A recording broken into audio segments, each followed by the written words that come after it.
کہ ایک بزرگ فرماتے ہیں کہ میں ایک مسجد میں نماز ادا کرنے گیا، وہاں میں نے دیکھا کہ ایک مالدار تاجر بیٹھا ہے اور اس کے ساتھ ایک فقیر بیٹھا دعا کر رہا ہے، غریب آدمی دعا کر رہا ہے۔ اور اب وہ دعا کیا کر رہا ہے ناظرین؟ وہ دعا یہ کر رہا ہے کہ یا الہی میں آج اس طرح کا کھانا اور اس قسم کا حلوہ کھانا چاہتا ہوں، یعنی اس طرح کی سویٹ ڈش اور اس طرح کا کھانا کھانا چاہتا ہوں۔ بڑی عجیب سی دعا تھی، اور وہ جو بزنس مین تھا وہ سن رہا تھا۔ اب اس نے نیگیٹو سوچا، بدگمانی کی کہ یہ فقیر جو ہے یہ اللہ سے نہیں مانگ رہا، یہ مجھے سنا رہا ہے، یہ چاہتا ہے کہ میں اسے ایسا کھانا کھلا دوں، مگر میں نے اس کی بات ماننی نہیں ہے، میں نہیں کھلاؤں گا۔ وہ دعا مانگتا رہا، آخر کار دعا مانگ کر وہ فقیر جو ہے وہ وہیں لیٹ گیا، آرام کرنے لگا۔ تھوڑی دیر ہوئی تو ایک اور شخص مسجد میں داخل ہوا اور اس کے ہاتھ میں ایک طباق تھا، بڑا سا کھانے کا طباق تھا، اس میں کپڑا ڈلا ہوا تھا۔ اس نے دائیں بائیں دیکھ کر اس غریب آدمی کو جگایا اور کہا کہ یہ لو کھانا کھا لو۔ مالدار تاجر بھی دیکھ رہا ہے، بزرگ کہتے ہیں میں بھی یہ ماجرا دیکھ رہا تھا۔ اب وہ جو غریب شخص اٹھا اور اس طباق سے جب کپڑا ہٹایا گیا تو ناظرین ایگزیکٹلی وہی کھانا تھا جس کی اس نے تمنا کی تھی۔ فقیر نے تھوڑا سا کھانا کھایا، اس اللہ والے نے، اور جو کھانا لے کر آیا تھا اس کو دعا سے نوازا کہ اللہ تمہارا بھلا کرے، تمہیں خوش رکھے۔ وہ جب کھانا باقی لے کر واپس جانے لگا تو اس مالدار تاجر نے اس کھانا لانے والے شخص کو پکڑ لیا اور کہا رکو تو صحیح، میری بات تو سنو۔ کہا فرمائیے۔ کہا ایک بات بتاؤ، تم اس غریب آدمی کو پہلے سے جانتے تھے؟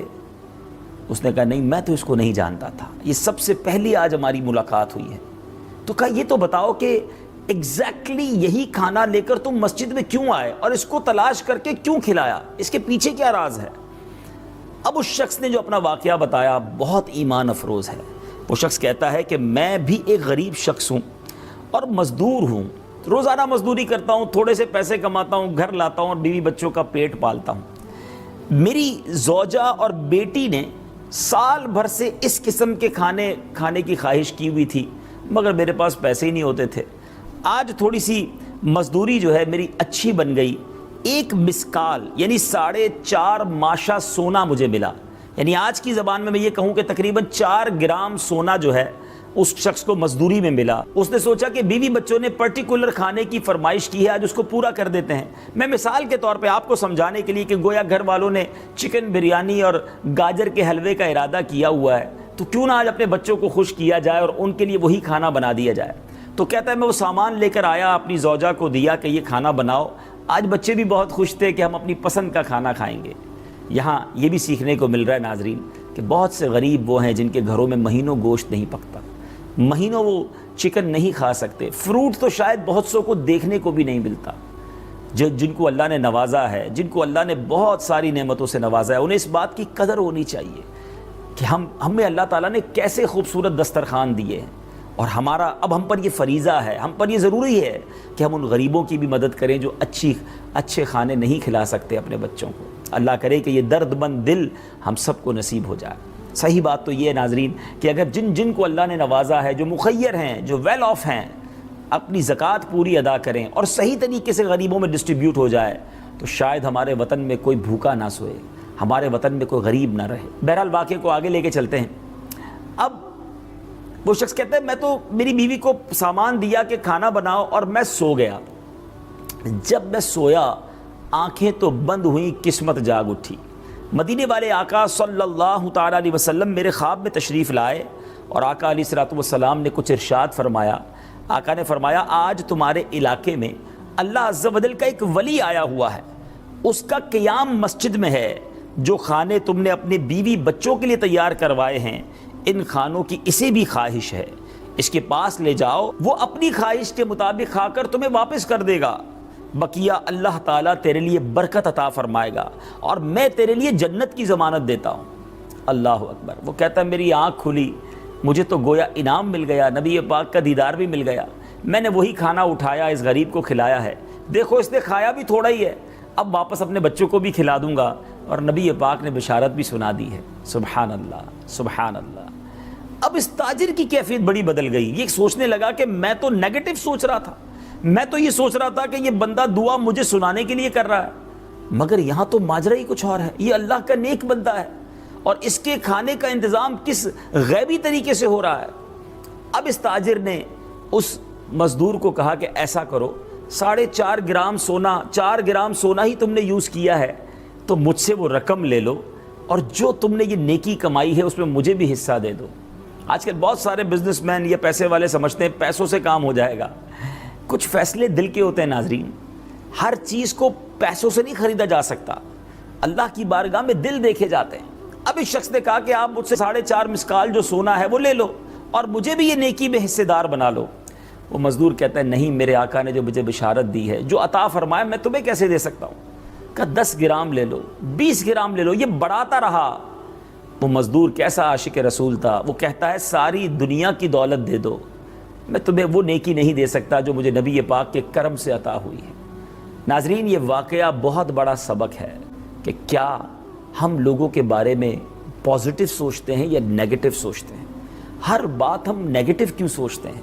ہر بات میں ہم کسی کے بارے میں بدگمانی ہی کیوں کرتے ہیں؟ ہمیں کیوں لگتا ہے کہ یہ جو کر رہا ہے مجھے دکھانے کے لیے کر رہا ہے، یہ اللہ کے لیے نہیں کر رہا؟ بہت سارے معاملات میں نیگیٹو اپروچ کی وجہ سے، برا سوچنے کی وجہ سے تکلیف میں بھی ہم ہی رہتے ہیں۔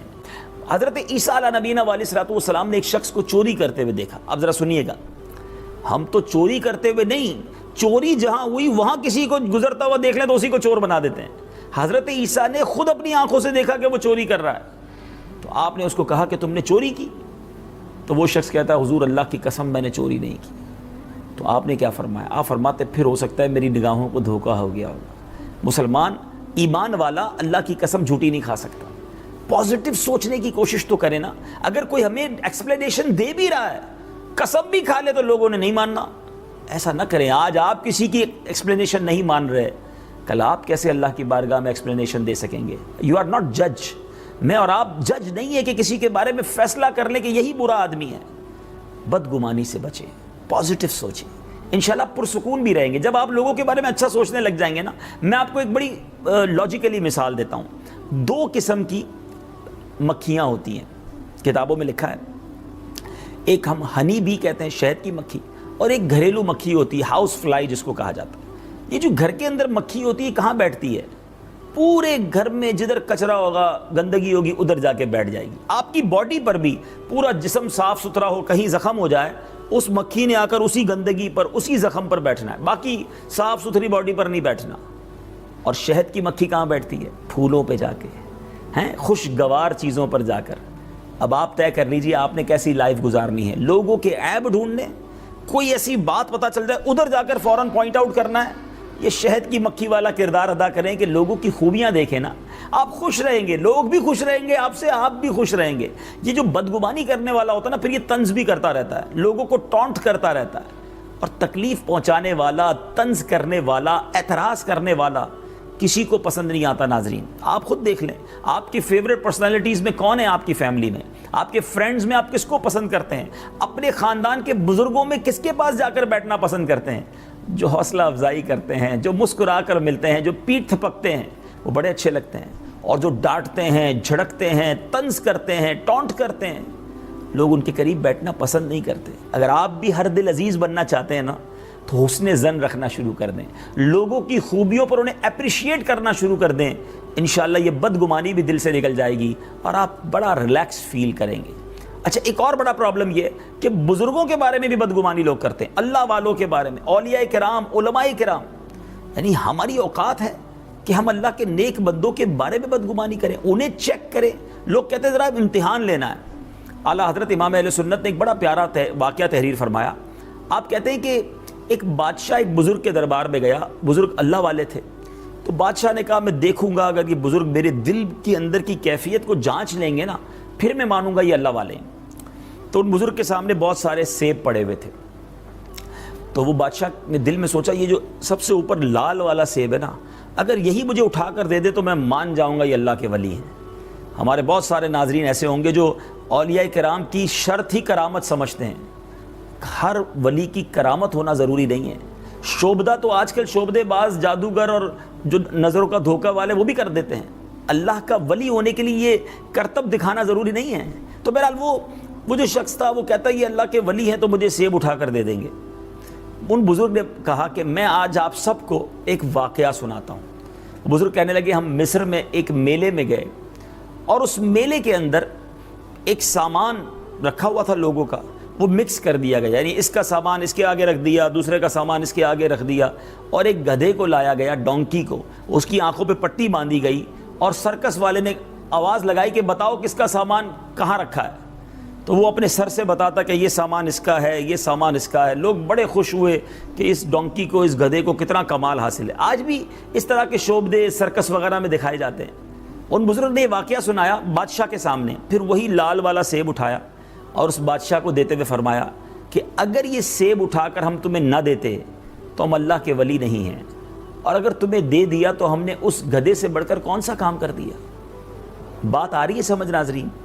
اللہ والا ہونے کے لیے کوئی کمال دکھانا ضروری نہیں ہے۔ سب سے پہلے آج میں ایک بڑی کیٹیگوریکلی بات بتا دوں کہ اگر آپ کسی مذہبی پرسنالٹی سے متاثر ہونا چاہتے ہیں نا، یہ نہ دیکھیں کہ وہ کوئی کمال دکھاتا ہے کہ نہیں، یہ دیکھیں کہ وہ شریعت پر عمل کرتا ہے کہ نہیں۔ کئی کمال دکھانے والے ایسے ہیں جو شریعت سے بہت دور ہیں، اسلام کی تعلیمات سے بہت دور ہیں، نہ نمازوں کا پتہ ہے، نہ سنتوں کا ان پر عمل ہے، نہ شریعت کا جس کو پاسداری کہیں وہ نہیں ہے، اور لوگ ان کے دیوانے ہیں کیونکہ جناب شعبدے بڑے دکھاتے ہیں اور بعد میں پھر سب کچھ لٹا کے آ جاتے ہیں۔ تو اگر کسی مذہبی پرسنالٹی کو فالو کرنا ہے، فرسٹ آف آل دیکھیے کہ وہ اللہ اور اس کے رسول کی تعلیمات کو فالو کر رہا ہے کہ نہیں، جن چیزوں کو شریعت نے منع کیا ہے وہ اس سے بچتا بھی ہے کہ نہیں، یہ بہت امپورٹنٹ ہے۔ تو بہرحال ناظرین، آج جو ٹاپک تھا بدگمانی، امید کرتا ہوں کہ ضرور اس سے بچنے کی کوشش کریں گے۔ ایک علاج بھی بتا دیتا ہوں، دعا، یہ سب سے بڑا علاج ہے۔ اللہ سے دعا کریں کہ یا اللہ میرے دل کو بدگمانی کی اس نحوست سے نجات عطا فرما دے۔ یہ دل جو ہے نا ناظرین، جتنا پاک ہوتا جائے گا اس میں نور خدا، خوف خدا، عشق رسول آتا جائے گا، اور اگر دل میں بہت ساری گندگیاں پال کر رکھی ہیں تو پھر کیسے اللہ کا نور اور یہ عشق رسول ہمارے دلوں میں آئے گا۔ اللہ کرے دل میں اتر جائے میری بات۔ یاد رہے کہ جھوٹ، چغلی، غیبت، گالی دینا، بیہودہ بات، کسی کو تکلیف دینا، یہ چیزیں ویسے بھی ناجائز و حرام ہیں، روزے میں زیادہ حرام، اور اس کی وجہ سے روزے میں کراہت آتی ہے، یعنی روزہ مکروہ ہو جاتا ہے۔ روزہ صرف بھوکے رہنے کا نام نہیں ہے ناظرین، آنکھوں کا بھی تو روزہ ہے نا۔ آنکھ حرام دیکھے اور بندہ کچھ نہ کھا پی رہا ہو، کان حرام سنے، کانوں کا بھی روزہ ہے، کانوں کو بھی حرام سے بچائیں۔ تو اپنے اعضاء کو جب حرام سے بچا کر آپ روزہ رکھیں گے تو اس کی خوب برکتیں پائیں گے۔ آگے سنیے، روزہ دار کو بلا عذر کسی چیز کا چخنا مکروہ ہے۔ چکھنے کے لیے کچھ آزار ہیں، کچھ عذر بیان کیے کہ مثلا کسی عورت کا شوہر بد مزاج ہے اور کھانا اگر صحیح نہیں پکتا تو وہ ناراض ہو جاتا ہے، لڑائی جھگڑا کرتا ہے۔ ویسے اگر کوئی ایسا میرا بھائی سن رہا ہے تو ایسا نہ کیا کریں۔ غلطی عورت سے بھی ہو جاتی ہے، ہم نے کسی انسان سے ہی شادی کی ہے نا، کمپیوٹر سے تو شادی نہیں کی ہے، ہم سے غلطیاں نہیں ہوتی۔ چلے میں لگے ہاتھوں ایک واقعہ بھی سنا دیتا ہوں۔ ایک شخص بڑا گناہ گار تھا، اس کا انتقال ہو گیا۔ انتقال کے بعد اس کے دوستوں میں سے کسی نے خواب میں دیکھ کر پوچھا کہ اللہ تعالیٰ نے تمہارے ساتھ کیا معاملہ کیا؟ اس نے کہا اللہ نے میری بخشش فرما دی۔ کہا تم تو بڑے گناہ گار تھے۔ کہا بات یہ ہے کہ ایک بار میری بیوی نے کھانا پکایا، اس میں نمک بہت زیادہ ڈال دیا، مجھے بڑا غصہ آیا کہ میں اپنی بیوی کو سزا دوں۔ پھر مجھے خیال آیا کہ میں بھی اللہ کی بارگاہ میں روزانہ کتنی غلطیاں کرتا ہوں، کتنی نافرمانیاں کرتا ہوں، وہ رب کریم تو مجھے سزا نہیں دیتا، تو آج میری بیوی سے ایک غلطی ہوئی ہے، میں اسے سزا دینے نکل پڑا ہوں۔ کہتا بس میں نے صبر کیا، چپ چاپ کھانا کھا لیا، کچھ بھی نہیں کہا۔ مرنے کے بعد مجھے بتایا گیا کہ اس روز تو نے میرا بندہ ہو کر میری بندی کو جو معاف کر دیا تھا، میں تو سب سے بڑا معاف کرنے والا ہوں، جا میں نے تیرے سارے گناہ معاف کر دیے۔ تو کیوں چھوٹی چھوٹی باتوں پر لڑتے ہیں؟ جو بدگمانی کا شکار ہے نا، وہ بے سکون رہتا ہے، وہ اس کو نیند نہیں آتی، وہ ٹینشن میں رہتا ہے، کیونکہ وہ لوگوں کے بارے میں غلط سوچ رہا ہوتا ہے۔ ایسا دماغ بن جاتا ہے کہ پھر ہر چیز میں برا ہی نظر آتا ہے۔ ایسا نہ کیجیے۔ آج قرآن و حدیث کی روشنی میں نے آپ کو بتانا ہے کہ بدگمانی یہ کتنا بڑا گناہ ہے، یہ اللہ کو کتنا ناپسند ہے۔ نیگیٹو سوچنا یہ اچھی بات نہیں ہے۔ قرآن میں ایک اور جگہ رب نے ارشاد فرمایا وَلَا تَجَسَّسُوا، اور عیب نہ ڈھونڈو۔ کچھ لوگوں کو ٹو پڑی رہتی ہے کہ کسی طرح کسی کا عیب پتہ چل جائے۔ اچھا، عیب ڈھونڈنا یہ الگ گناہ ہے، اور عیب بنا دینا اپنے ہی امیجنیشن میں، اپنے ہی خیال میں کسی کے بارے میں برا ہی سوچتے رہنا، یہ الگ بڑا گناہ ہے۔ تو یاد رکھیے ہمیں ان گناہوں سے بچنا ہے۔ میرے شیخ طریقت امیر اہل سنت کمال کی بات فرماتے ہیں، آپ فرماتے ہیں بدگمانی میں کوئی خیر نہیں ہے اور حسن ظن میں کوئی شر نہیں ہے۔ گمان جو ہے نا، سوچ جس کو ہم کہتے ہیں، اس کی دو قسمیں ہیں، ایک حسن ظن، اچھا گمان، ایک برا گمان۔ برا گمان یہ ہے کہ کسی کے بارے میں نیگیٹو سوچتا رہے۔ اچھا، یہ ایسی برائی ہے، یہ ایسا گناہ ہے ناظرین کہ جس کے لیے کسی پارٹنر کی ضرورت بھی نہیں ہے۔ بہت سارے گناہ وہ ہوتے ہیں کہ انسان کے سامنے کوئی اس کے ساتھ ہونا چاہیے۔ غیبت کرنے کے لیے بھی کسی سے سامنے غیبت کرے گا نا، جھوٹ بولنے کے لیے بھی کسی سے گفتگو کر رہا ہوگا تو جھوٹ کہے گا، بد نگاہی کے لیے بھی کسی کو دیکھے گا تو بد نگاہی ہوگی۔ مگر بدگمانی یہ ایسا گناہ ہے کہ انسان اکیلے کمرے میں بیٹھا ہو اور برا سوچتا رہے، نیگیٹو سوچتا رہے کسی کے بارے میں، اور پھر اس کو دل میں جما لے۔ یہاں ایک بات ضرور کلیئر کر دیتا ہوں کہ کبھی کبھی کسی کے لیے دل میں گمان آتا ہے کہ یار یہ غلط کر رہا ہے، یہ بات ٹھیک نہیں ہے۔ اب اس کا گناہ نہیں ہے، کیونکہ آپ کو صرف خیال آیا ہے۔ گناہ کب ہوگا، یہ حرام کب بن جائے گا، جب اس خیال کو دل میں بسا لیں اور اس کے مطابق عمل کرنا شروع کر دیں۔ لا یکلف اللہ نفسا الا وسعها، اللہ قرآن میں ارشاد فرماتا ہے کہ ہم کسی جان پر اس کے جو اٹھانے کا جو بوجھ اٹھانے کی طاقت ہے اس سے زیادہ بوجھ نہیں ڈالا جاتا، یعنی ہم پر اتنی ہی بوجھ ڈالا جاتا ہے جس کی ہم سکت رکھتے ہیں۔ تو اب میں نے اور آپ نے یہ سوچنا ہے کہ ہم بدگمانی میں کہیں گرفتار تو نہیں ہیں۔ اچھا، اب ہو سکتا ہے کہ میں نے یہ جو باتیں کی ہیں اس پر کسی کو خیال آ رہا ہو کہ بات تو یہ ٹھیک کر رہے ہیں، نیگیٹو نہیں سوچنا چاہیے، پازیٹیو رہنا چاہیے، لیکن میں تو ایسا نہیں کرتا۔ چلیں میں آپ کو چند مثالیں دے دیتا ہوں کہ کیا ہم ایسا کرتے ہیں کہ نہیں کرتے۔ مثال کے طور پہ ہم نے کسی کو فون کیا، اس نے فون نہیں اٹھایا، پہلا خیال جو ہمارے دل میں آتا ہے وہ کیا ہے؟ خود اپنے آپ سے پوچھئے۔ اگر تو یہ آتا ہے کہ ہو سکتا ہے بیزی ہوگا، نماز پڑھ رہا ہوگا، آرام کر رہا ہوگا، there are so many ways، کہ بہت ساری وجوہات ہوتی ہیں جس کی وجہ سے میں اور آپ فون بھی نہیں اٹھاتے۔ لیکن کچھ لوگوں کی عادت ہوتی ہے، ہاں بھائی بڑا آدمی ہو گیا ہے، میرا نمبر دیکھ لیا نا اس لیے فون نہیں اٹھا رہا، پہلے کام پڑتا تھا تو روز فون کرتا تھا، آج دیکھو پیسے آ گئے ہیں تو اس لیے فون نہیں اٹھاتا۔ مجھے بتائیے، یہ بدگمانی نہیں ہے؟ یہ نیگیٹو اپروچ نہیں ہے؟ اس نے فون نہیں اٹھایا لیکن ہم گناہ میں مبتلا ہو چکے ہیں۔ کسی کے گھر گئے، دروازہ نوک کیا، بیٹے نے آ کر کہا کہ ابو گھر پہ نہیں ہے، پہلا تھاٹ، پہلا خیال کیا آتا ہے؟ اندر ہوگا، بیٹھا ہوگا، بیٹے کو بھیج دیا، ملنا نہیں چاہ رہا۔ ہاں بڑا آدمی کوئی آتا تو فوراً گھر میں بٹھاتا، باہر دروازے آ کر جناب اس کو جو ہے میں ویلکم کرتا، مگر ہم تو اب چھوٹے آدمی ہیں، غریب لوگ ہیں، کہاں پوچھے گا؟ بتائیے، ہو سکتا ہے وہ گھر میں نہ ہو لیکن آپ گناہ گار ہو چکے، نیگیٹو اپروچ، غلط سوچ کر۔ آپ اپنے آپ سے پوچھئے نا کیوں ایسا کرتے ہیں؟ یعنی اتنا برا حال ہو چکا ہے کہ ہر معاملے میں کسی کو گھر پہ دعوت پر بلائیں وہ نہ آئے، جب وہ نہ آئے تو پہلا خیال کیا آتا ہے؟ ہاں جناب اب کدھر آئیں گے دعوت میں، کوئی بڑے آدمی بلاتے، کوئی بڑے ہال میں دعوت ہوتی تو پہلے پہنچ جاتے، ہمارے یہاں نہیں آتے۔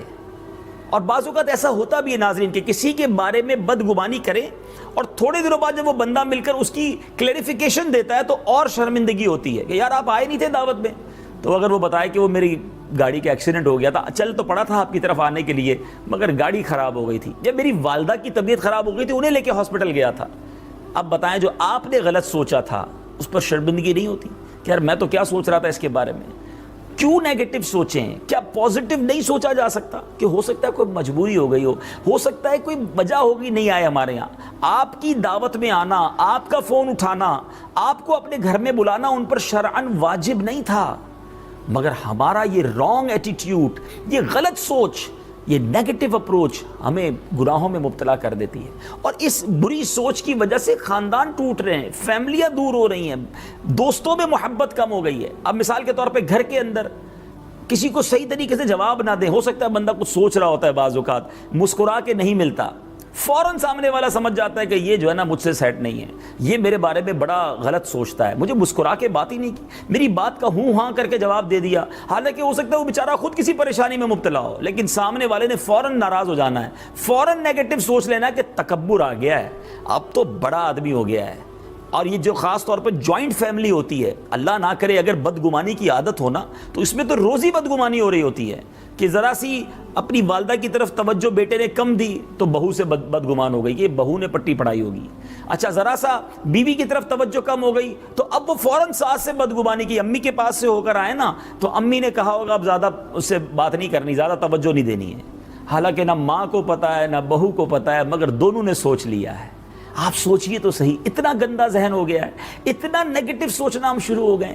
دوستوں کے بارے میں یعنی ایسا عجیب معاملہ ہے، ساتھ بیٹھے ہوں اور کوئی مسکرا کر زیادہ دیکھ رہا ہو نا، جس کے مائنڈ میں ہی یہ پرابلم ہے. ہاں کچھ لوگوں کو واقعی پرابلم ہے ناظرین، اس کو زیادہ مسکرا کر دیکھے تو کہتا ہے یار یہ سازش کر رہا ہے میرے خلاف، بہت مسکرا کے دیکھ رہا ہے، لگتا ہے میری کسی بات پر میرا مذاق اڑا رہا ہے.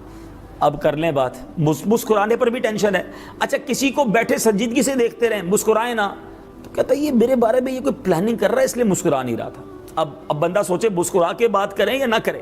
تو یہ وہ ایشوز ہیں. یہ چھوٹی باتیں ہو سکتا ہے کہ کئی ناظرین کو لگ رہی ہوں، لیکن یہ شرعاً گناہ ہے، یہ نافرمانی ہے رب کی. کسی مسلمان کے لیے برا سوچنا، نیگیٹو سوچنا. کسی کے گھر جاتے ہیں، وہ اپنے گھر پہ بعض اوقات بلاتے ہیں کہ آئیے ذرا نیا گھر لیا ہے، اچھا اس کے گھر جا کر بڑی دعوت بھی کھا لیں گے، بڑا اس کو اپریشیٹ بھی کر دیں گے، مبارکباد بھی دیں گے، لیکن باہر نکل کر کیا گفتگو ہوتی ہے؟ 2 نمبر کے پیسوں سے گھر بنایا ہے. اللہ اکبر. ذرا آپ سوچئے، اللہ دینے والا ہے، اللہ نواز رہا ہے، آپ کو پرابلم کیوں ہو رہی ہے؟ یہ بدگمانی جو ہے نا، یہ یوں سمجھیے ایک ایسا راستہ ہے جو کئی گناہ کے دروازے کھولتا ہے. اسی سے حسد ہو جاتا ہے. اور یہ جو میں نے مثال دی نا کہ کسی کی نعمت دیکھ کر کسی کو پرابلم ہو، یہ حسد ہے. اور حسد بھی جہنم میں جانے والا کام ہے، اور یہ دلوں میں بس جاتا ہے. جس کے دل میں حسد ہو، یاد رکھیے حدیث پاک کا مضمون ہے کہ حسد ایمان کو اس طرح برباد کر دیتا ہے جس طرح سرکہ شہد کو برباد کر دیتا ہے. لیکن بدگمانی کی وجہ سے اب حسد کی طرف چلے گئے. مارکیٹ میں اگر کام کر رہے ہوتے ہیں، مجھے دکاندار سن رہے ہوں گے، کسی کی دکان نہیں کھلے اور کھلتے ہی ترقی ہو جائے، اب بدگمانی شروع کی، اس نے کوئی تعویذ کروایا ہوگا، یہ جناب کوئی 2 نمبر کا کام کر رہا ہے اس لیے بہت آگے بڑھ گیا ہے. ہمیں کیوں پرابلم ہو رہی ہے اگر اللہ کسی کے رزق میں برکت دے رہا ہے؟ اپنے آپ سے پوچھئے نا. اچھا کوئی بیچارہ رمضان کا مہینہ ہے اور اس نے ہاتھ میں تسبیح لے لی کہ یار سارا سال تو میں ذکر و اذکار نہیں کر سکا، درود نہیں پڑھ سکا، اب میں نے پروگرام بھی دیکھا، اب میں روز درود پاک پڑھوں گا. تسبیح لے کر مارکیٹ میں آ گیا اور دکان پہ بیٹھ کے تسبیح پڑھ رہا ہے. تو سامنے والے نے یہ پازیٹیو سوچنے کی بجائے کہ کتنی اچھی بات ہے یار، اس نے ماشاءاللہ اللہ کا ذکر شروع کر دیا، میں بھی شروع کر دوں. یہ کوئی وظیفہ لے کر آیا ہے اور پڑھ کر مجھ پر پھونک رہا ہے تاکہ میرا کاروبار ڈاؤن ہو جائے، اس کا کام ترقی ہو جائے. اب سوچئے ناظرین، یہ جو گندا دل ہے نا، یہ جو برے تھاٹس ہیں، یہ ہمیں کہاں لے جا رہے ہیں؟ اچھا وہ اللہ کا ذکر کر کے، وہ درود پاک پڑھ کے ترقی کر رہا ہے، اللہ کی قرب پا رہا ہے، رحمتیں برس رہی ہیں، اور میں بدگمانی کر کے حرام اور گناہ میں مبتلا ہو رہا ہوں. اپنے بارے میں ہمیں سوچنا ہے. یہ ایسی بہت ساری مثالیں میں دے سکتا ہوں. کسی دوست کی ترقی ہو جائے، ہم ایک ہی ساتھ آفس میں کام کرتے ہوں، ساتھ ہی آفس جانا آنا ہو، بڑی محبت بھی ہو، اچانک پتہ چلے کہ باس نے اس کی تنخواہ بڑھا دی ہے یا اس کا گریڈ بڑھ گیا ہے، پہلا خیال کیا آتا ہے کہ یار یہ چاپلوسی کرتا ہوگا، اس نے کوئی رشوت دی ہوگی. اللہ اکبر. یعنی اللہ عطا فرما رہا ہے اور تمہیں تکلیف ہو رہی ہے. یہ کتنا برا خیال ہے، یہ کتنی نیگیٹو اپروچ ہے. ایسا نہ کیجیے، اچھا سوچئے. لوگوں کے لیے اگر کسی کی کوئی ایپ پتہ بھی چل جائے نا، یعنی مثال کے طور پہ ہمیں ایسا لگ رہا ہے کہ اس شخص نے یہ اس علاقے میں گیا ہے نا، یہ علاقہ اچھا نہیں ہے، یہ یہاں کیوں نظر آ رہا ہے، تو فوراً نیگیٹو سوچنے کے بجائے ہم پازیٹیو سوچیں. یار کسی کو چھوڑنے گیا ہوگا، ہو سکتا ہے کوئی وجہ ہوگی، کوئی ضروری بات ہوگی، مجھے کیا پرواہ. فوراً ہم کسی کے بارے میں نیگیٹو کیوں سوچنے لگ جاتے ہیں کہ نہیں یہ کام کرتا ہوگا، اس کی یہ عادت ہوگی، یہ فلاں کے ساتھ نظر آیا نا تو فلاں تو بہت برا آدمی ہے، تو یہ اس کے ساتھ ہے تو یہ بھی برا ہے. فوراً رزلٹ نکال لیتے ہیں. یہ میری بہنوں میں بھی بہت عادت ہوتی ہے، نہ کیا کریں ایسا. یہ گمان کہیں جہنم میں نہ لے جائے. رمضان میں ہم نے بہت ساری چیزوں کو صاف کرنا ہے اور آج دل کو بدگمانی سے بھی صاف کرنا ہے. میری بہنیں آپس میں فیملی کے اندر پازیٹیو سوچنا شروع کر دیں کہ فلاں کو اللہ نے اگر کوئی ترقی دے دی، کسی بہن کو اللہ نے ایسا اچھا گھر دے دیا، اس کے گھرانے میں اسے خوشی مل گئی، تو آپ بھی خوش ہونا. ہمارے بزرگ بڑی پیاری بات فرمایا کرتے ناظرین، سب کا بھلا سب کی خیر، سب کے بھلے میں اپنی خیر. جو سب کا بھلا سوچتا ہے نا، اللہ اس کا بھی بھلا فرما دیتا ہے. جو سب کے لیے پازیٹیو سوچتا ہے، نیگیٹو نہ سوچا کریں. کوئی نہ کوئی آپ کوشش کریں کہ اس میں اچھا پہلو نکال لیں، حسن ظن نکالیں.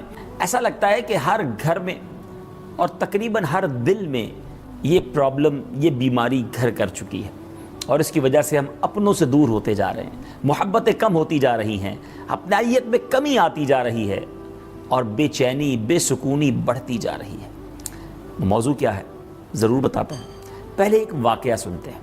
الروض الریاحین نامی کتاب میں یہ بڑا ایمان افروز واقعہ موجود ہے. کئی گھروں میں افطار کے وقت لڑائی ہو رہی ہوتی ہے، ڈانٹا جا رہا ہوتا ہے، یہ نمک کیوں تیز ہے تو میٹھا کیوں کم ہے. کوئی بات نہیں. کبھی ویسے اندازہ کرنا ہو نا تو شام کے وقت جب روزہ لگا ہوا ہو, واقعی دھوپ ہو, آپ کچن میں جا کر تھوڑی دیر کھڑے ہو کر دیکھیں, جو افطاری بنا رہی ہیں ان کے ساتھ لڑائی جھگڑا اچھی بات نہیں. انسان ہے, ہو جاتی ہے, اونچ نیچ ہو جاتی ہے. تو بہرحال اگر کوئی ایسی خاتون ہے جن کے شوہر ایسے ہیں, اللہ کرے آج وہ توبہ کر لیں, ایسا نہ کریں, تو ان کے لیے چکھنے کی اجازت ہے. اب چکھنے کی تعریف میں آگے بتاتا ہوں.